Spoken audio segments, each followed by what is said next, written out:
আচলতে চাহ উদ্যোগটোৰ 200 বছৰৰ ইতিহাসত আটাইতকৈ বেয়া দিনকেইটা এই বিজেপি চৰকাৰ নেতৃত্বত দেখিবলৈ পাইছে এই ক্ষুদ্ৰ চাহ খেতিয়কসকলে। আৰু আজি ইয়াত ক্ষুদ্ৰ চাহ খেতিয়কসকলে সমূহ জাতীয় জনগোষ্ঠীয় সংগঠনক নেতৃবৃন্দক নিমন্ত্ৰণ জনাই তেওঁলোকে যি সভা অনুষ্ঠিত কৰিলে, সভা অনুষ্ঠিত কৰে তেওঁলোকৰ কাৰণে দুৰ্ভাগ্যজনক। যি সময়ত চাহ উদ্যোগটো 200 বছৰ অতিক্ৰম কৰি যোৱা এটা ভাল আৰু আগবাঢ়ি যাব লাগিছিল, সেই সময়ত কিন্তু এই উদ্যোগটো আটাইতকৈ বেয়া দিন দেখিবলৈ সন্মুখীন হৈছে। তাৰ কেৱল মূলতে কাৰণ আছে এই মুখ্যমন্ত্ৰীৰ হেণ্ডচকু, মুখ্যমন্ত্ৰীৰ পত্নীৰ যি এই চাহ উদ্যোগৰ ওপৰত হেণ্ডচকু পৰিছে। তেওঁ পৰিবাৰক প্ৰত্যেকখন চাহ বাগিচাই আচলতে অসমত লাগে আৰু প্ৰত্যেকখন এই হিমন্ত বিশ্ব শৰ্মাৰ কোম্পানীক লাগে। সেইবাবে এইখিনি কাম কাজ হৈছে। চাহ খেতিয়কসকলক যি এচাম বণিক গোষ্ঠীক লৈ কিনে এই ষড়যন্ত্ৰ কৰি খিলঞ্জীয়া মানুহসকলৰ পেটে মৰা যি ষড়যন্ত্ৰ কৰিছে, আচলতে এই ষড়যন্ত্ৰৰ পৰা বিৰত থাকক।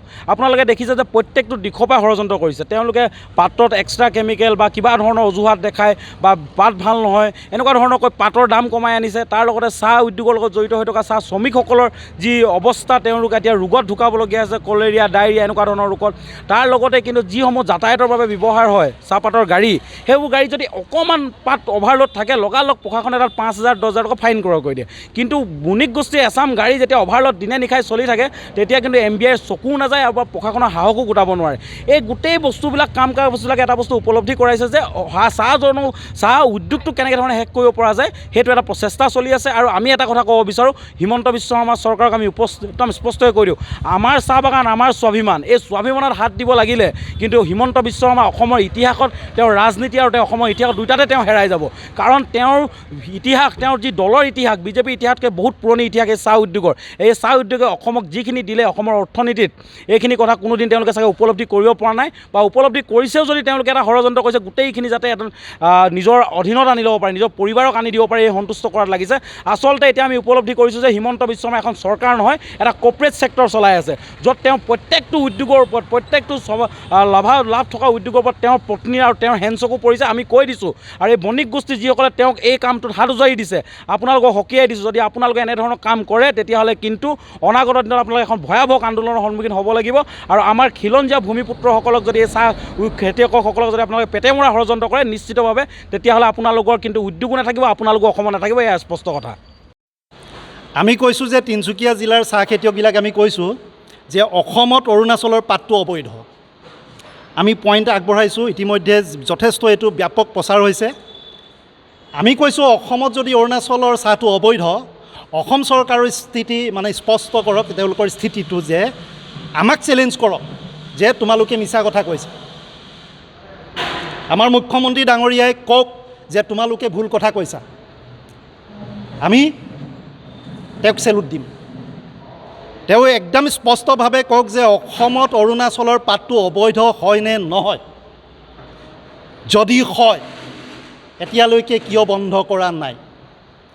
এই সাহসটো তেওঁ দেখুৱাওক, এই সাহসটো তেওঁ দেখুৱাওক, আৰু এই সাহসটো প্ৰধানমন্ত্ৰী পৰ্যায়লৈকে যোৱা ব্যৱস্থা তেওঁ কৰক।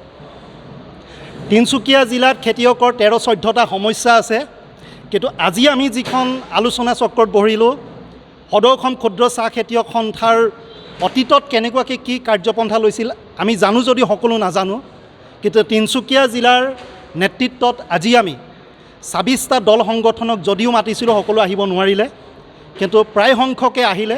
আহি আমাক তেওঁলোকে এটা প্ৰতিশ্ৰুতি দিছে যে এই অৰুণাচলৰ পাত বন্ধৰ কাৰণে তেওঁলোকে যি কৰিব লাগে চব কৰিম, এই প্ৰতিশ্ৰুতি আমাক তেওঁলোকে দিছে। গতিকে তাৰ ওপৰত আমি বিচাৰ বিশ্লেষণ কৰিম।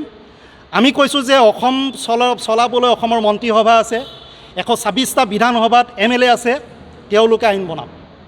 আমি খেতি পথাৰত থকা মানুহ, আমি অৰুণাচল আৰু অসমৰ সীমামূৰীয়া গেটবিলাকত গৈ আমি অন্য সংগঠনৰ দৰে ৰোড ব্লকেট কৰা আমি সংগঠন নহয়।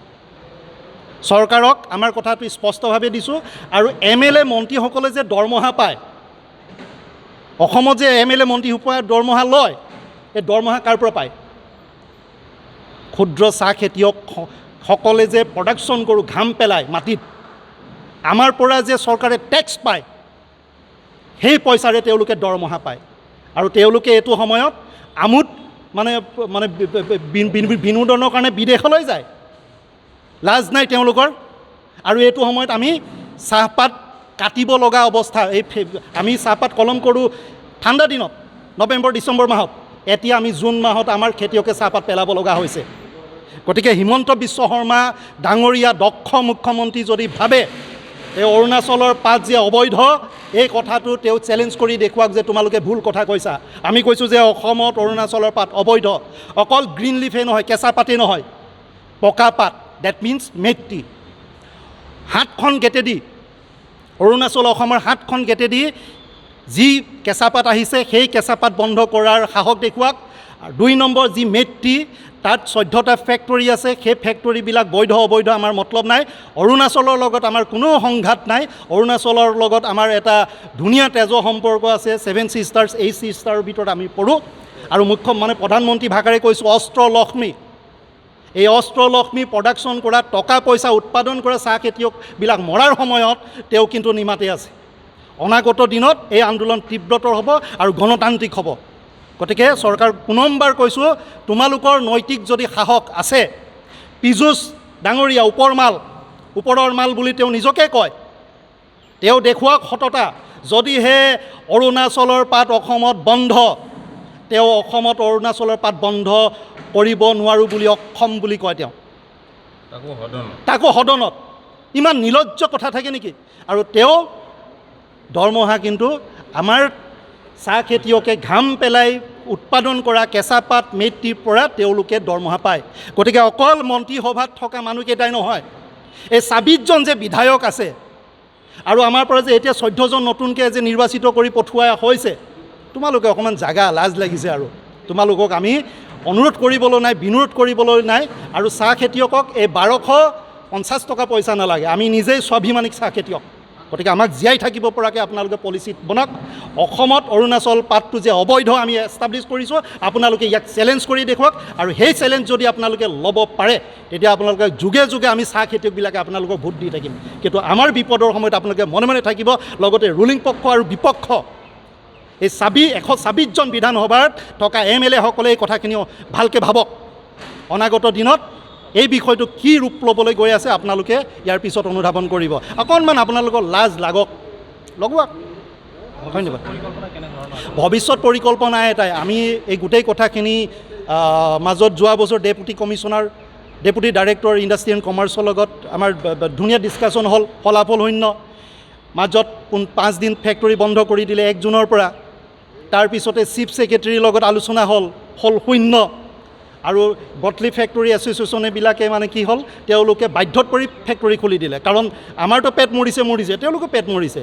তেওঁলোক থোৰে টাটা আম্বানী বা টাটা বিৰলা হয়, তেওঁলোকতো নহয়। গতিকে আমাতকৈ অলপ ধনী মানুহ, তেওঁলোকে আমাক কিছু ঠগিছে। আমি কৈছোঁ তোমালোকে আমাক নঠগিবা। আৰু চৰকাৰে আকৌ তেওঁলোকৰ হৈ মাত নেমাতে, আমাৰ হৈ মাত নেমাতে। তেওঁলোকে এটা সুবিধাবাদী স্থিতিত এই আদানী আম্বানীক এই অসমৰ মাটি গোটাবলৈ আমাক ডিঙিত টেটু চেপি ধৰিছে নেকি, সেইটো আমাৰ সন্দেহ হৈছে। গতিকে অনাদিত আহিবলগীয়া দিনবিলাকত আমি এটা লক্ষ্য স্থিৰ কৰিছোঁ। আমি যেনেকৈ হোৱা নাই, এই জুন মাহত আমি পাত কাটি পেলাইছোঁ, তোমালোককো আমি শুবলৈ নিদিওঁ। আৰু এই একেটা কথাকে কৈছোঁ, 126জন বিধানসভাৰ MLA, তোমালোকে অলপ লাজ কৰা ভাই। তোমালোকতো অসমৰে অসমীয়া বুলিতো কোৱা, ভোট লৈ তোমালোকে ঘৰখিনি ধুনীয়াকৈ সজোৱা। লাজ কৰা ভাই, লাজ লাগিছে।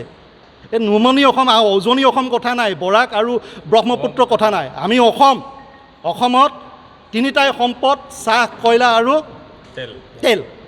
চাহ উদ্যোগটো অসমীয়া হাতত আছে, অসমীয়া মানুহৰ পক্ষতে চৰকাৰ নাই, সেইটোৱে কথা। গতিকে অৰুণাচলৰ মানুহখিনিৰ প্ৰতি আমাৰ চৰকাৰখন দায়বদ্ধ হ'ব লাগেনে এই অসমীয়া মানুহৰ প্ৰতি দায়বদ্ধ হ'ব লাগে, এই প্ৰশ্নটোতো কৰক। তেওঁ ল'ৰাই, মুখ্যমন্ত্ৰী ল'ৰাই 17 বছৰত 18টা কোম্পানীৰ মালিক হ'ব আৰু আমি 10 বিঘা বাগিচাৰ আমি পতা নাপাওঁ। কেনেকুৱা ধৰণৰ কথা ভাই? তেওঁৰ মানে পৰিবাৰে আহি আমাৰ খুবাং চাহ বাগিচা কিনিব, বিভিন্ন চাহ বাগিচা কিনিব। আমাৰ থকা চাহ বাগিচাখিনি এতিয়া তেওঁলোকে আকৌ আমাৰ পৰা কাঢ়ি লোৱা ষড়যন্ত্ৰ। অলপ লাজ লগা। আৰু এই তেওঁৰ পৰিয়ালবৰ্গ কওক, হিমন্ত বিশ্ব শৰ্মাক, তেওঁৰ ল'ৰা ছোৱালীয়ে কওক, আমাৰ কথাখিনি কওক। কিমান কম আৰু? আহিবলগীয়া দিনবিলাকত ইয়াৰ কিন্তু প্ৰশ্ন উত্তৰ দিব লাগিব আমাৰ দক্ষ মুখ্যমন্ত্ৰী ডাঙৰীয়াই। নিশ্চিতভাৱে আজি যিটো এটা ঐতিহাসিক সিদ্ধান্ত ক্ষুদ্ৰ চাহ খেতিয়ক সন্থাৰ, যে বিভিন্ন জাতীয় আৰু জনগোষ্ঠীয় সংগঠনক লৈ তেওঁলোকে আলোচনা কৰিছে যে ক্ষুদ্ৰ চাহ খেতিয়কসকলৰ যিটো সমস্যা। এতিয়া কথাটো হ'ল যে আমি অনুভৱ কৰোঁ যে চাহ খেতি অসমৰ সম্পদ হয়, চাহ খেতিক লৈ অসম আৰু অসমীয়াৰ স্বাভিমান আছে। আৰু এই চাহ খেতিলে, অসমৰ অৰ্থনীতিলে অসমৰ নিবনুৱা সমস্যা সমাধানৰ ক্ষেত্ৰত আমাৰ ক্ষুদ্ৰ চাহ খেতিয়কসকলে অনবদ্য অৱদান আগবঢ়াইছে, যাৰ জৰিয়তে অসমৰ বৃহৎ সংখ্যক নিবনুৱা সমস্যা সমাধান হৈছে, অৰ্থনীতিলৈ বিপুল পৰিমাণৰ অৱদান আগবঢ়াইছে। আৰু এতিয়া কথাটো হ'ল যে এই ক্ষুদ্ৰ চাহ খেতিয়কসকলক লৈ যিটো চৰকাৰে, আমি খোলাকৈ এটা কথা কৈছোঁ, চৰকাৰ হৈছে আমাৰ অভিভাৱক, আৰু সেই চৰকাৰখনে চাহ খেতিটোক লৈ চাহ খেতিয়কসকলৰ যিটো সমস্যা, এই সমস্যাখিনি অত্যন্ত গুৰুত্ব সহকাৰে লোৱাৰ প্ৰয়োজনীয়তা আছিল বুলি কিনে আমি অনুভৱ কৰোঁ। কিন্তু আজিৰ তাৰিখলৈকে অভিভাৱক হোৱাৰ পিছতো ক্ষুদ্ৰ চাহ খেতিয়কসকলৰ যিটো সমস্যা, ক্ষুদ্ৰ চাহ খেতিৰ যিটো সমস্যা, এই সমস্যাখিনিক লৈ অসম চৰকাৰে ন্যূনতম গুৰুত্ব দিয়া নাই, এই কথাখিনি আমাৰ পৰিলক্ষিত হৈছে।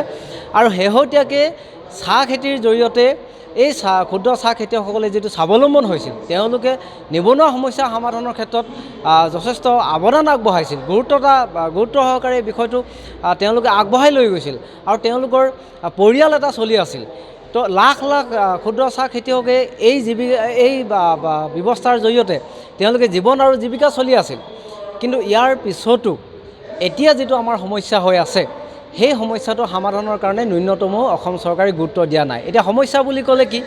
সমস্যা বুলি ক'লে এতিয়া কথাটো হ'ল যে অৰুণাচলৰ পৰা বৃহৎ সংখ্যক চাহপাত ইয়ালৈ আহে, যাৰ জৰিয়তে অসমৰ চাহপাতৰ মানদণ্ড, বিশেষকৈ তিনিচুকীয়া জিলাৰ মানদণ্ড নিম্নগামী হৈছে, আৰু ইয়াত আমাৰ ক্ষুদ্ৰ চাহ খেতিয়কে উচিত মূল্য নাই পোৱা। এইটো এটা ডাঙৰ অভিযোগ, আৰু এই অভিযোগৰ ভিত্তিত এতিয়া অৰুণাচলৰ আটাইতকৈ ডাঙৰ কথাটো হৈছে তেওঁলোকৰ কোনো বায়'মেট্ৰিক কাৰ্ড নাই।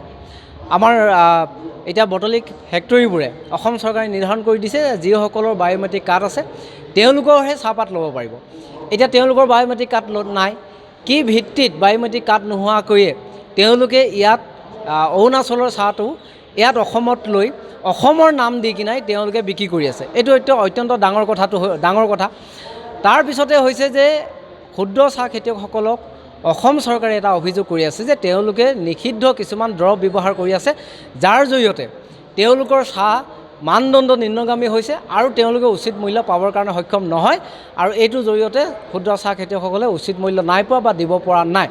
এতিয়া কথাটো হৈছে যে এই যিসকল নিষিদ্ধ দৰৱ য'ত চাহ খেতিত ব্যৱহাৰ হয়, এই নিষিদ্ধ দৰৱসমূহ ব্যৱহাৰ কৰিব নোৱাৰা বা বেন কৰাৰ দায়িত্ব প্ৰথম কাৰ? এইটোতো চৰকাৰৰ। কেতিয়াও ক্ষুদ্ৰ চাহ খেতিয়ক এজনে সেইধৰণে বেন কৰিব নোৱাৰে, চৰকাৰে আইন প্ৰণয়ন কৰিব লাগে। এই কামটো তেওঁলোকে কৰা নাই। এতিয়া কথাটো হ'ল এই পুঁজিপতি গোষ্ঠীয়ে তেওঁলোকে পৰিকল্পিতভাৱে অসমৰ এই ক্ষুদ্ৰ চাহ খেতিয়কসকলক ভাতে মৰা এটা ষড়যন্ত্ৰ কৰিছে, যিটো ষড়যন্ত্ৰত অসম চৰকাৰে জড়িত হৈ আছে বুলি ভাবোঁ। এইকাৰণে অসম চৰকাৰৰ মানে আমাৰ যিসকলক ৰজা বুলি কওঁ, যিসকলে গাদী লৈ আছে বুলি কওঁ, তেওঁলোকৰ অঙহী বঙহী মানুহে যেতিয়া এই ধৰণৰ ব্যৱসায়ত নামিব, তেওঁলোকক সুৰক্ষা দিয়াৰ স্বাৰ্থতেই, পুঁজিপতি গোষ্ঠীক সুৰক্ষা দিয়াৰ স্বাৰ্থতেই আমাৰ ক্ষুদ্ৰ চাহ খেতিয়কসকলক ভাতে মৰা এটা ষড়যন্ত্ৰ কৰিছে, যিটো কোনো কালে সহ্য কৰা নহ'ব। আজি সিদ্ধান্ত হৈছে, আৰু আমি অসম মৰাণ সভা, মৰাণ ছাত্ৰ সন্থা আটাইকেইটা জাতীয় জনগোষ্ঠীয় সংগঠন ইয়াত উপস্থিত আছোঁ। আমি এটা কথা স্পষ্টকৈ কৈছোঁ, ক্ষুদ্ৰ চাহ খেতিয়কসকলৰ লগত আমি আছোঁ, আমাৰ আৱেগ জড়িত হৈ আছে, অসম আৰু অসমীয়া স্বাভিমান জড়িত হৈ আছে। এইটো কোনো কালে এই ধৰণৰ ষড়যন্ত্ৰ সহ্য কৰা নহ'ব, আৰু ইয়াৰ বিৰুদ্ধে মানে আন্দোলন কৰা হ'ব, ভয়ংকৰ আন্দোলন কৰা হ'ব, আৰু কোনো কালে ক্ষুদ্ৰ চাহ খেতিয়কসকলৰ স্বাভিমানত আঘাত হনা কাম অসম চৰকাৰ কৰিবলৈ দিয়া নহ'ব। ধন্যবাদ। সদৌ অসম ক্ষুদ্ৰ চাহ খেতিয়ক সন্থা তিনিচুকীয়া জিলা সমিতিয়ে আচলতে ক্ষুদ্ৰ চাহ খেতিয়কসকলৰ সমস্যাবিলাকক লৈ আজি সকলো তিনিচুকীয়া দল সংগঠনক লগত লৈ এখন সভা আয়োজন কৰিছে। তাত আমি কৃষক মুক্তি ছাত্ৰ মুক্তিৰ ফালৰ পৰা আমাৰ কথাখিনি ৰাখিছোঁ। বিশেষভাৱে আপোনালোকে জানে যে ক্ষুদ্ৰ চাহ খেতিয়কসকলে যিখিনি সমস্যা ইয়াতে জড়িত হৈ পৰিছে, তেখেতসকলৰ MSP কথাটো ইয়াতে আমি কৃষক মুক্তিৰ ফালৰ পৰা টানিছোঁ। সমান্তৰালভাৱে চৰকাৰীভাৱে বিভিন্ন লোকক আচলতে বিভিন্ন ধৰণৰ হিতাধিকাৰীৰ জৰিয়তে বান্ধি ৰখা হৈছে, কিন্তু ক্ষুদ্ৰ চাহ খেতিয়কসকলক আজিৰ পৰ্যন্ত কোনো ধৰণৰ চৰকাৰী আঁচনিয়ে ঢুকি নোপোৱা কথাটো আমি ইয়াতে ৰাখিছোঁ।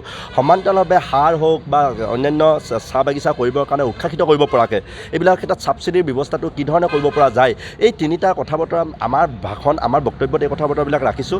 সমান্তৰালভাৱে আমি আৰু এটা কথা এড কৰি দিছোঁ, যিটো তেওঁলোকৰ ভাষণ প্ৰসংগত ক্ষুদ্ৰ চাহ খেতিয়কসকলে ৰাখিছে, আৰু এই কথাটো 100% সত্য যে অৰুণাচলী চাহপাতৰ সন্ত্ৰাসৰ কাৰণে, অৰুণাচলী চাহপাতৰ উপদ্ৰৱৰ কাৰণে আমাৰ তিনিচুকীয়াবাসীয়ে, ডিব্ৰুগড়বাসীয়ে আৰু চৰাইদেউবাসীয়ে লগতে নাগালেণ্ড চাহপাতৰ উপদ্ৰৱৰ কাৰণে আমি প্ৰকৃত চাহপাতৰ যিটো দাম, এই দামটো আমি পোৱা নাই। আপোনালোকে দেখিছে যে অলপতে 5 দিনকৈ চাহ বাগিচা ফেক্টৰীবিলাক বন্ধ হৈ গ'ল, বটলিপ ফেক্টৰীবিলাকে বন্ধ কৰি দিলে। বন্ধ কৰি দিয়াৰ পিছত হঠাৎ যেতিয়া চাহপাতৰ উদ্যোগবিলাক খোলা হৈ গ'ল, তেওঁলোকে চাহপাতৰ দামটো 13-14 টকা 15 টকা কৰি দিছিল। আৰু এই কথাটোত আমি বিভিন্নজনে কৃষক মুক্তি ছাত্ৰ মুক্তিৰ ফালৰ পৰাও ক্ষুদ্ৰ চাহ খেতি সংগঠনৰ ফালৰ পৰাও যেতিয়া সজোৰে কথাটো উত্থাপন কৰা হ'ল, আৰু এতিয়া আজি তাৰিখত 25-26 টকা পৰ্যন্ত চাহপাত দিবৰ কাৰণে সক্ষম হৈছে। এই কথা বতৰাবিলাকত আমি এটা কথা স্পষ্ট হৈছোঁ যে এই চাহ ফেক্টৰীৰ মালিকবিলাকক চৰকাৰে ৰক্ষণাবেক্ষণ দি আচলতে গোটেই কাৰবাৰটো কৰাই আছে। ইয়াতে যিটো চাহ বোৰ্ড ভাৰত আৰু যিটো খাদ্য নিগম ভাৰত, এই আটাইকেইটা জড়িত হৈ আচলতে আমাৰ ক্ষুদ্ৰ চাহ খেতিয়কসকলক কেনেধৰণে মাধমাৰ দিব পৰা যায়, শোষিত কৰিব পৰা যায়, এই কথা বতৰাবিলাক উঠি পৰি লগা বুলি আমি কথা বতৰাবিলাক ৰাখিছোঁ। আৰু এই কথা বতৰাবিলাক আপোনালোকৰ মিডিয়াৰ মাধ্যমেৰে ৰাখিব বিচাৰিছোঁ। আমাৰ কৃষক মুক্তি সংগ্ৰাম সমিতি আৰু আমাৰ ছাত্ৰ মুক্তি সংগ্ৰাম সমিতি, কৃষক সভা আৰু মৰাণ ছাত্ৰ সন্থা, মৰাণ সভা আৰু প্ৰমুখ্য কৰি গোটেইকেইটা দল সংগঠন আছোঁ। তেওঁলোকে আমাক যি ধৰণে সমৰ্থন দিলে, আজি এই মিটিঙত এটা বাৰ্তাবাহক আমাৰ কাৰণে অৰুণাচলৰ পাতৰ সন্দৰ্ভত যে তেওঁলোকে অসমত প্ৰৱেশ নিষিদ্ধটোৰ পৰা তেওঁলোকে আমাক সম্পূৰ্ণ সহযোগ কৰিব। আৰু তাতোতকৈ ডাঙৰ কথা কি, আজি যিসকল ফেক্টৰী আমাৰ এই তিনিচুকীয়াতে পাত উৎপাদন কৰি তেওঁলোকে চলাই আছে, তেওঁলোকৰ কেইবাজনো আমাৰ ফেক্টৰী কৰ্তৃপক্ষ আহিছিলে, তেওঁলোকৰ লগত আমাক এটা সৌহাৰ্দ্যপূৰ্ণ আলোচনাত আগবঢ়ালে। তেওঁলোকৰ মত প্ৰকাশ কৰিছে যে যেনে ধৰক আপোনাৰ বাৰ্মা দীনদয়াল বাৰ্মা দেৱ আহিছিলে, তেওঁ উন্নত মানদণ্ড চাহ বনাই পিনে অসমৰ ভিতৰত তিনিচুকীয়া জিলাত কিন্তু 1 নম্বৰভাৱে তেওঁ চাহ উৎপাদন কৰিছে, ভাল গুণগত মানদণ্ড চাহ উৎপাদন কৰিছে। তেওঁলোকে কৈ আছে তাৰ লগতে আমাৰ ৰামধন আগৰৱালা বুলি এজন আহিছিলে, আমি আৰু কেইবাজনকো মাতিছিলোঁ, আৰু কেইবাজনো ইতিমধ্যে আমাৰ ইয়াত উপস্থিতো হৈছিলে। তেওঁলোকে কৈ আছে যে অৰুণাচলৰ কেঁচা পাতটোৱে তেওঁলোকক সাংঘাতিক ধৰণে বজাৰত এফেক্টেড কৰিছে, আৰু সেইকাৰণে তেওঁলোকে এইটো বটলিপসকলে তেওঁলোকৰ সতীৰ্থসকললৈকে তেওঁলোকে আহ্বান জনাইছে যে অৰুণাচলৰ পাতটো তেওঁলোকে কোনোপধ্যে যে বটলিপসকলে নেমাৰিবৰ কাৰণে তেওঁলোকে আহ্বান জনাইছে এই মঞ্চখনৰ পৰা। তো আমি এই দীনদয়াল বৰ্মাদেৱক, ৰামধন দেৱক বা আমাৰ যিসকল আমাৰ এই আজি বটলি ফেক্টৰী এছ'চিয়েশ্যনৰ মালিকসকল আহিছিলে, তেওঁলোকক আমি ধন্যবাদ জ্ঞাপন কৰিছোঁ। তেওঁলোকে যে অৰুণাচলৰ পাত ক্ৰয় নকৰোঁ বুলি আমাক যিটো প্ৰতিশ্ৰুতি দিছে, আমি তেওঁলোকক ধন্যবাদ জনাইছোঁ পুনৰ। সদৌ অসম ক্ষুদ্ৰ চাহ খেতিয়ক সন্থাৰ তিনিচুকীয়াৰ জিলা সমিতিৰ অন্তৰ্গত আৰু আমাৰ উদ্যোগত আজি মানে জিলা সমিতিৰ উদ্যোগত যিটো আমি বিভিন্ন জাতি জনগোষ্ঠী দল সংগঠনক আমন্ত্ৰিত কৰি আনি আজি আমি উৰুলি এই মঞ্চতে আমি এখন আলোচনা সভা পাতিছিলোঁ। এই আলোচনা সভাত আমি কেইবাটাও সিদ্ধান্ত ইতিমধ্যে ল'বলৈ লৈছোঁ, আৰু ইতিমধ্যে এই সিদ্ধান্তকেইটা আমাৰ লিখিত মানে ব্যৱস্থা কৰি আছে। ইয়াত প্ৰথম কথাটো হ'ল কি, আমাৰ যিটো মূল সমস্যা তিনিচুকীয়া জিলাৰ, এই তিনিচুকীয়া জিলাৰ চাহপাতৰ কেঁচা চাহপাতৰ মূল্য নোপোৱা মূল সমস্যাটো হ'ল কিন্তু অৰুণাচলৰ কেঁচা পাত। আৰু অৰুণাচলৰ কেঁচা পাতৰ লগতে পকা পাতৰ যি ধৰণে আহি পেলানি আমাৰ অসমৰ ব্ৰেণ্ডত তেওঁলোকে ব্ৰেণ্ডিং কৰি বিক্ৰী কৰে, এই ব্যৱস্থাই কিন্তু অসমৰ চাহৰ লগতে তিনিচুকীয়া যিটো চাহৰ স্বকীয় বৈশিষ্ট্যতা, এই বৈশিষ্ট্যতা তেওঁলোকে বিঘ্নিত কৰিছে অৰুণাচলৰ পাতে। এইটো মূল কথা হ'লে আমি এই গোটেই দল সংগঠনক লগত লৈ এটা সিদ্ধান্তত উপনীত হ'লোঁ যে প্ৰথম কথা হ'ল তেওঁলোকে কৈ আছে যে এই অৰুণাচলৰ পৰা যিটো কেঁচা পাত আহিছে, এই কেঁচা পাত সম্পূৰ্ণ তেওঁলোকে বন্ধ কৰিবৰ কাৰণে জিলা সমিতিয়ে যিটো সিদ্ধান্ত ল'ব, এই সিদ্ধান্তত তেওঁলোকে আমাক সহযোগ কৰিব। আৰু নম্বৰ 2, যিটো পকা পাত আহিছে, এই পকা পাতৰ ওপৰত কিন্তু তেওঁলোকে ইতিমধ্যে সিদ্ধান্ত আমাক দি থৈছে। তেওঁলোকে আশ্বাস দিছে যে অনাগত দিনত যদি তেওঁলোকে আকৌ এই ব্যৱস্থাটো যদি চলি থাকে, পকা পাতৰ ব্যৱস্থাটো অসমলৈ আহি থকা ব্যৱস্থাটো যদি চলি থাকে, পকা পাতে হওক কেঁচা পাতে হওক, অতি সোনকালে কিন্তু জিলা সমিতি আমি এটা আলোচনাত মিলিত হ'ম। আৰু এই আলোচনাৰ পিছতে পৰৱৰ্তী কাৰ্যসূচী আমি কিন্তু অৰুণাচল পাতটো নিষিদ্ধ কৰিবৰ কাৰণে আমাক এই দল সংগঠন সকলো অসমৰ জাতি জনগোষ্ঠীৰ সকলো দল সংগঠনে আমাক একান্তভাৱে আমাক সহযোগ কৰিছে আৰু ইয়াত আশ্বাস প্ৰদান কৰি গৈছে। আৰু লগতে চৰকাৰৰ লগত আমাৰ যি ধৰণে আলোচনা চলিছে, চৰকাৰে আমাক যিবিলাক আমাৰ সুবিধা পাব লাগে চৰকাৰৰ পৰা, আমি সেই সুবিধাবিলাকৰ পৰা এতিয়াও বঞ্চিত। এই বঞ্চিতৰ হোৱাৰ কাৰণে দল সংগঠনবিলাক ক্ষোভ প্ৰকাশ কৰিছে, আৰু তেওঁলোকে কৈছে যে চৰকাৰৰ পৰা যি হ'ল ক্ষুদ্ৰ খেতিয়কসকলে যিটো ধৰণে ৰাজসাহায্য পাব লাগিছিল, এই ৰাজসাহায্যৰ পৰা তেওঁলোকে বঞ্চিত হৈছে। আৰু এই বঞ্চিত হোৱাৰ কাৰণে তেওঁলোকে আমাৰ লগত সহযোগ কৰি চৰকাৰৰ পৰা কেনেকৈ ধৰণে কি ধৰণে আন্দোলন প্ৰক্ৰিয়া হ'ব বা আলাপ আলোচনাৰ থ্ৰুৱেদি কিন্তু আমাৰ সুবিধাটো আমি ল'ব লাগিব।